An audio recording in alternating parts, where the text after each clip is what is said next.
राम राम. मी Prakash Mahajan, Mahajan and Mahajan YouTube चॅनलसाठी. ज्या धर्मेंद्र प्रधानच्या राजीनाम्यासाठी गेले कित्येक दिवस दिल्लीमध्ये जंतर मंतरवर आंदोलन चालू होतं, अखेर त्यांचा राजीनामा झाला आणि विजयाचा उन्मादसुद्धा लोकांनी पाहिला. हे उन्माद करणारे कोण होते, त्यांचं वय काय होतं, हे खरेच नीटचे विद्यार्थी होते का? कारण नीटच्या विद्यार्थ्यांच्या समस्या प्रश्न वेगळेच आहेत, ती इथं मांडले गेले नाहीत. नीटचा विद्यार्थी एवढा अभ्यास करतो की त्याच्या पाठीला बाक येतो, त्याचे डोळे खोलवर जातात आणि काही वेळा तर तरुण असून देखील केस झडू लागतात. अशा नीटचा विद्यार्थी दगडफेक करेल का? असा नीटचा विद्यार्थी प्रसारमाध्यमाच्या प्रतिनिधीला, विशेषतः महिला प्रतिनिधींना मारहाण करेल का? हा प्रश्न आंदोलनकर्त्यांनी स्वतःलाच विचारला पाहिजे. चला खैर, मोदी हारले, मोदी झुकले, मोदी वाकले झोपले, सगळे जे काही लोकांना बोलायचे बोला. अरे ते मोदी आहेत.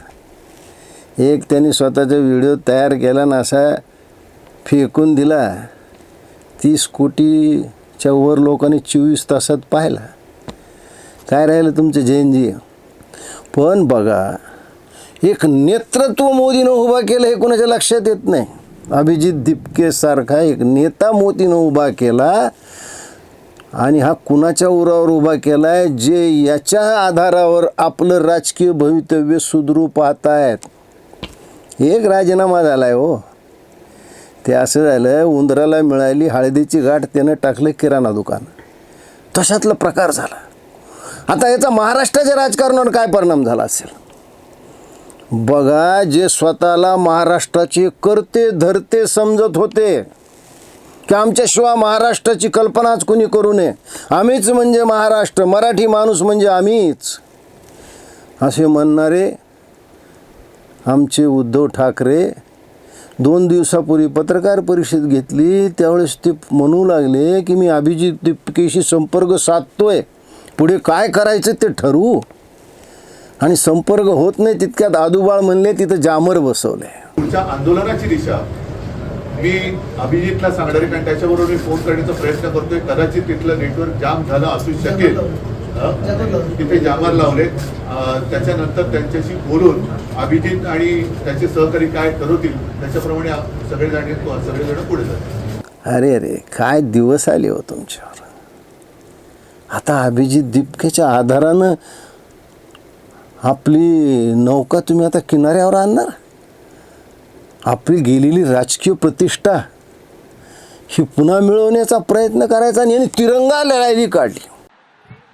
भारत माता की, भारत माता की.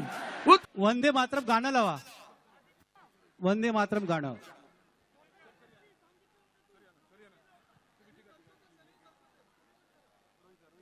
भारत माता. आता ज्यांना शिवाजी पार्क माहिती, त्याच्या आजूबाजूच्या गल्ली बोळा माहिती आहेत, त्यात एक 2-4 हजार लोक आले की ते कसं भरल्यासारखं दिसतं. आणि काल यांनी तिरंगा रॅली काढली का?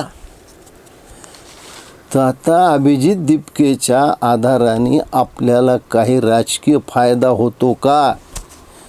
आमचे सन्माननीय राज ठाकरेसुद्धा त्यांच्या सोबत होते. जे ठाकरे बंधू स्वतःला तरुणांचे नेते समजत होते, त्यांना अभिजित दिपकेसारख्या तरुणाच्या भरोश्यावर आता राजकारण करावं लागतं आहे. याच्यासारखी दुर्दैवी वेळ कुठली हो? कुठली वेळ आहे? तो जो काही काल जो तिरंगा रॅली काढली, त्याचे स्टेज तयार केलं आणि मग त्या स्टेजवरची गर्दी पाहता आमचे प्रिय मित्र बाळा नांदगावकरसुद्धा इंग्रजीत बोलू लागले. तरुण नेतेसुद्धा हिंदीत संबोधन करू लागले. कुठे गेली माय मराठी माऊली माझी? अरे, ज्यावेळेस जीवावर येतं त्यावेळेस सगळं काही विसरून जातं आणि दुसरंच काही सुचतं. आता बघा, आमचे टोमणे सम्राट, खरं म्हणजे त्यांना टोमणे सम्राट म्हणूनच, मी त्यांना गंगा भागीरथी उद्धव ठाकरे असं म्हणतो. आता तरुण पिढीला गंगा भागीरथी हा शब्दच माहीत नाही. गंगा भागीरथी म्हणजे तरुण वयात वैधव्य आलेल्या आणि केशवापन केलेल्या स्त्रिया, ज्यांना हौस तर खूप असते दुसऱ्याच्या संसारात लुडबुड करायची, कारण त्यांना आपला संसार करता आला नसतो. मग ते सारखं घरातल्या सुनेला, घरातल्या मुलींना टोमणे मारत असतात. ते उद्धव ठाकरे आमचे टोमणे बहादर, म्हणून त्यांचं नवीन नाव गंगा भागीरथी उद्धव ठाकरे. आता काल विषय काय होता?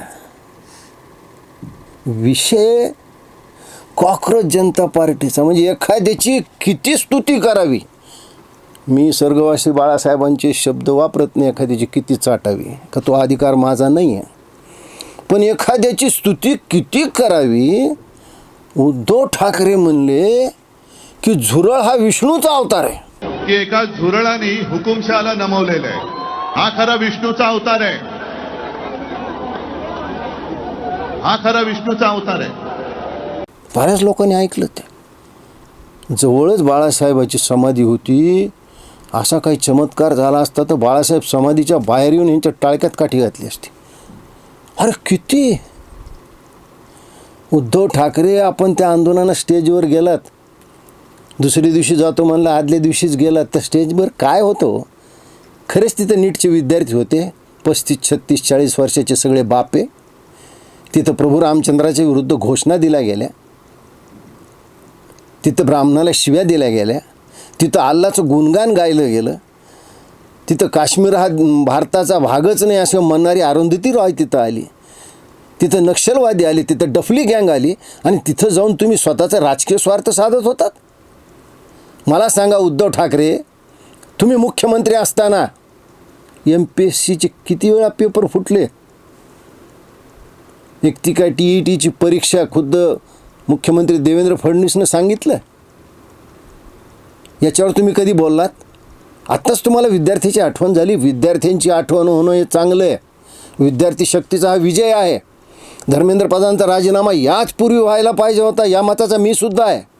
एक लक्षात घ्या की धर्मेंद्र प्रधानचा राजीनामा हे मोदी विरोधकच मागत नव्हते, तर गेली 6 महिने मोदी भक्तसुद्धा त्याचा राजीनामा मागत होते.